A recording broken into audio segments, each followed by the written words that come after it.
General, tem uma pergunta assim que, já que o senhor tocou no ponto, que para mim é muito sensível, que esse ano agora vão acontecer várias eleições, uma intempestiva, né, que é, no caso, os conservadores, que são os maiores apoiadores dos ucranianos no Reino Unido, provavelmente serão derrotados, né, pelos trabalhistas, e tem as eleições na Alemanha, tem outras eleições regionais importantes, e tem o próprio Congresso, lá a própria Comissão Europeia, que deve mudar por causa da eleição para o Parlamento Europeu. Isso, o senhor acha que as pesquisas estão se dirigindo que o centro-direita deve ganhar, né? E o centro-direita tem sido mais nacionalista e mais refratário a esse apoio, esse caminhão de dinheiro que está se gastando na Ucrânia. Como é que o senhor faz? Qual a avaliação do impacto disso, inclusive na OTAN? Porque a OTAN, como o senhor falou, está à deriva, né? Está ali, não sabe para onde vai. Está. Sr. Professor, as eleições na União Europeia são uma incógnita. São uma incógnita, muito provavelmente, em particular nos países do centro da Europa, muito provavelmente vai haver uma alteração na representação no Parlamento Europeu. Fundamentalmente para partidos que são mais críticos, este apoio acrítico em relação à Ucrânia, e esta deriva absolutamente estranha e suicidária, diga-se de passagem. Basta olhar para os indicadores económicos e ver que a União Europeia está, digamos, é um navio a caminho no iceberg, não é? Um Titanic a caminho no iceberg, como se tem visto, a começar pela própria Alemanha, não é? O mais interessante é vermos como é que na Alemanha, como é que na França, que são os dois países que têm sido efetivamente, um no plano económico e outro no plano político,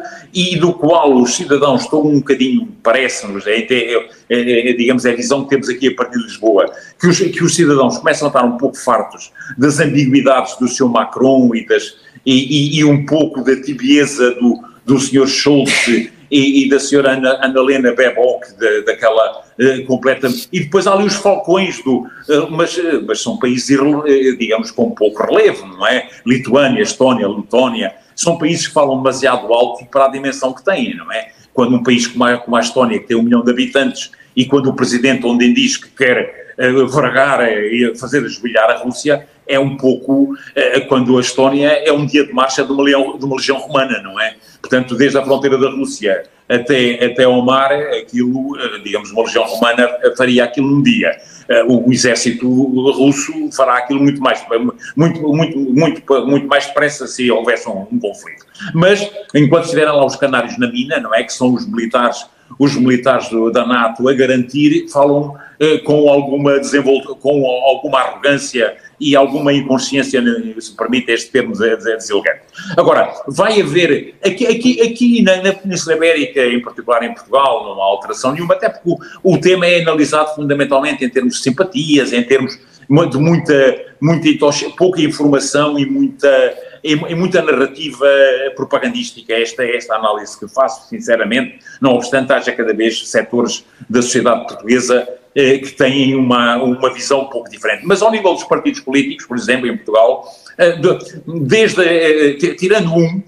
tirando um partido, todos os outros, desde o partido de extrema-direita ao Partido Socialista, aos partidos mais conservadores, toda a gente fala em coro na narrativa para a Ucrânia, porque Portugal se considera um partido, e porque efetivamente não se vê desde há alguns anos esta parte uma política externa verdadeiramente direcionada para os interesses do país, ou que tenha, não é direcionada, que tenha uma visão clara daquilo que são os interesses do país e daquilo que são os interesses do país no quadro daquilo que é, digamos, a constelação de afetos que tem com os países da lusofonia. E não deixa de ser interessante quando se ouve alguns analistas em Lisboa dizer: pois, Portugal é um país que pode potenciar a sua relação com a Ucrânia e com a União Europeia, tendo em conta a influência que tem na CPLP. Não tem influência nenhuma. Só há um país na CPLP que alinha com as posições portuguesas, que é Cabo Verde, não é? O resto, todos os países têm uma postura, digamos, quando eu digo que alinha com as posições, que é com esta posição incondicional de Portugal. Todos os restantes países da CPLP têm uma postura independente, olham primeiro para os interesses nacionais, como deve ser, e depois, digamos, equacionam e veem as coisas com mais clareza. Agora, qual é a dúvida que vamos ter?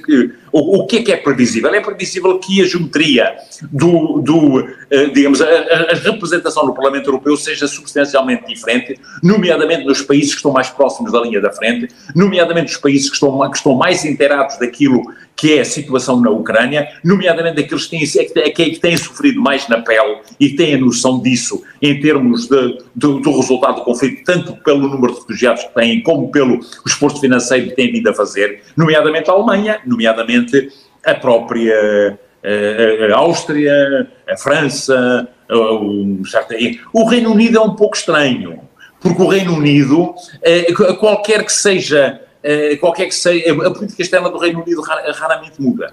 E entre os trabalhistas e os conservadores no plano da política externa, porque os ingleses continuam a ver-se como o Império Britânico, não é?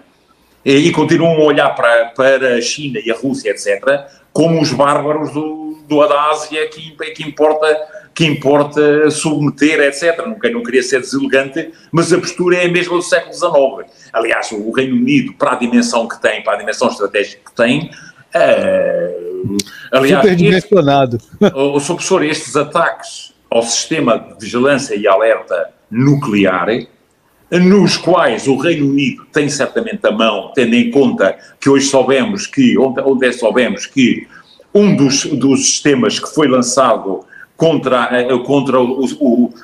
a base de vigilância, e os russos só têm 10, são aquelas que fazem, é o sistema de vigilância e alerta para ataques estratégicos, para mísseis intercontinentais, estão 10 espalhadas no perímetro do país, a de Armavir foi em Krasnodar, portanto, relativamente perto ali da Crimeia, foi atacada com drones durante estes dias, e a de Orsk, que fica a 1500 km de distância da Ucrânia, junto à fronteira com o Cazaquistão, já quase a meio da fronteira com o Cazaquistão, foi atacada com um drone português, com um AR-3, feito em Portugal, numa empresa mista Portugal consórcio Portugal-inglês, e as fontes falam que, digamos que estes drones terão sido cedidos pelo Reino Unido. Portanto, o Reino Unido mesmo em relação aos Estados Unidos, é o membro da NATO mais aguerrido e que roça o nível digamos, de alguma inconsciência, perdoem-me a crueza do termo, não é?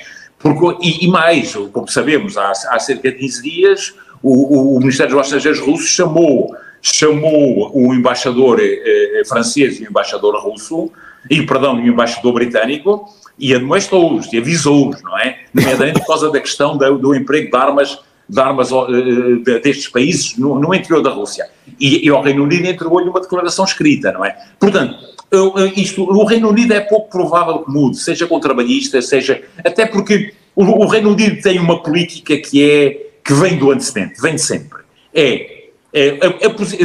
Qualquer que seja a administração americana, qualquer que seja o inquilino na Casa Branca, seja ele Bill Clinton, seja Trump, seja Bush, seja Obama, seja Joe Biden, os ingleses estão sempre ao lado dos Estados Unidos. Sempre. Independentemente, porque os ingleses sabem que só conseguem ser uma potência relevante alavancando-se os Estados Unidos. Como Portugal devia fazer o mesmo, sinceramente, permita-me esta parte, com o Brasil. Qualquer que seja o inquilino no Palácio do Planalto, Portugal deverá estar sempre ao lado do Brasil. Porque o Brasil tem uma dimensão estratégica, tem uma dimensão geopolítica, tem uma dimensão no âmbito das relações externas que é a oitava economia do mundo, não é?